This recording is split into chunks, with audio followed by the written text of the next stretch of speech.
झांसी संघर्ष सेवा समिति के तत्वाधान में एक दिवसीय योग शिविर का आयोजन किया गया। इस आयोजन हेतु पतंजलि योग पीठ हरिद्वार से योग गुरु संजय जोगी संघर्ष सेवा समिति कार्यालय पहुंचे, जहां उपस्थित लोगों को गुरु संजय योगी ने योग और प्राणायाम के महत्व को समझाया और कई योग भी करवाए।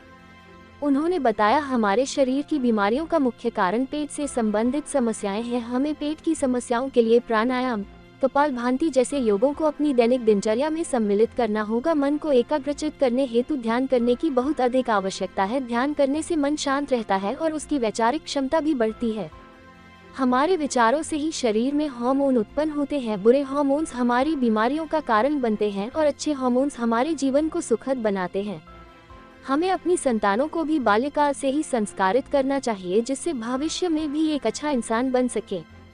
हमें अपने महापुरुषों का अनुसरण करना चाहिए। हमारा दुख हमारी गलतियों का ही कारण है। परमात्मा कभी किसी को दुख नहीं देता, क्योंकि वह परमपिता है। इस अवसर पर संघर्ष सेवा समिति के संस्थापक डॉक्टर शून्य संदीप सरावगी ने कहा, योग और ध्यान से कई बड़ी बीमारियों का उपचार संभव है। हमें अपने शरीर को रोग मुक्त रखना है तो हमें प्रतिदिन योग और ध्यान करना चाहिए, लेकिन हम इन चीजों को दरकिनार कर अंग्रेजी दवाइयों पर ज्यादा भरोसा करते हैं, जो आगे चलकर हमारे लिए नुकसानदायक साबित होती हैं। इस अवसर पर बसंत गुप्ता, राजू सेन, ललित रायकवार, पूजा रायकवार, नीलू रायकवार, नीलम रायकवार, महेंद्र रायकवार, राकेश अहिरवार, सुशांत केड़ा, विवेक वर्मा, कौशिक जहां, नीता महार एवं अन्य लोग उपस्थित रहे। क्या है, जैसे बालक को माँ निर्माण करती है, तो हर हमारे महापुरुषों ने दिनचर्या बताई है, वैसा ना चलना ही हमारे दुखों का कारण है। कभी परमात्मा दुख नहीं देता। क्या बात करते बोले, परमात्मा नहीं देता दुख? परमात्मा देता दुख? कौन मानता है परमात्मा दुख देता है? परमात्मा दुख नहीं देता, इंसान खुद अपने आप को दुखी करता है। हाँ, अब इसको और रूप में देखो, समझो। अच्छा बताओ, कभी माता पिता ने हमको कष्ट दिया, देना चाहते? कभी माता पिता कभी नहीं चाहते, भले वाणी से बोल दे, लेकिन अंदर से कभी। जैसे माता पिता कभी हमें दुख नहीं देना चाहते, ऐसे परम पिता कैसे हमें दुखी देख सकता? हम तो सब उसके बच्चे हैं। हो सकता है कभी?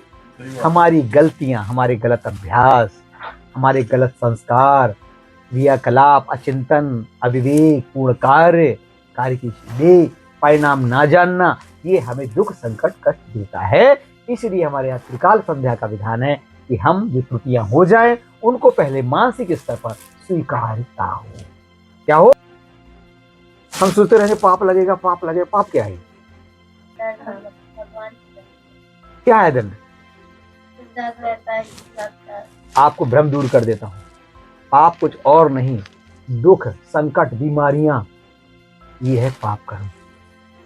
जो हमें दुख मिलते हैं ना जीवन में, शारीरिक, मानसिक, आध्यात्मिक रूप से जो हमें कष्ट मिलते हैं, वही पाप कर्म है। मतलब जो भी अपन करते हैं अच्छे या बुरे कर्म, तो वो कई बीमारी के जरिए या दुख के जरिए वही कर्म है। हाँ। भाई अब मान लिया आपने बताते रहे कि भैया सुबह उठो, प्राणायाम करो, व्यायाम करो, एक्सरसाइज करो, उचित मात्रा में खाओ, देर रात में मत खाओ, पार्टी में जाओ तो पनीर छोला भटूरा मत खाओ, थोड़ा सा खा के वापस आ जाओ। लेकिन टंग इतनी खराब है कि गए पार्टी में, पता लगा कि शाम से खाना नहीं खाया। पनीर न खाएंगे, छोला नहीं खाएंगे, तो क्या खाएंगे? हमें ले जाइए, फिर देखिए क्या खाते हैं। अरे मूंग की दाल रोटी नहीं मिलेगी, कुछ मिलेगा कि नहीं मिला? तो एक पीस प्राणायाम है। क्या नाम है? कपालभाति।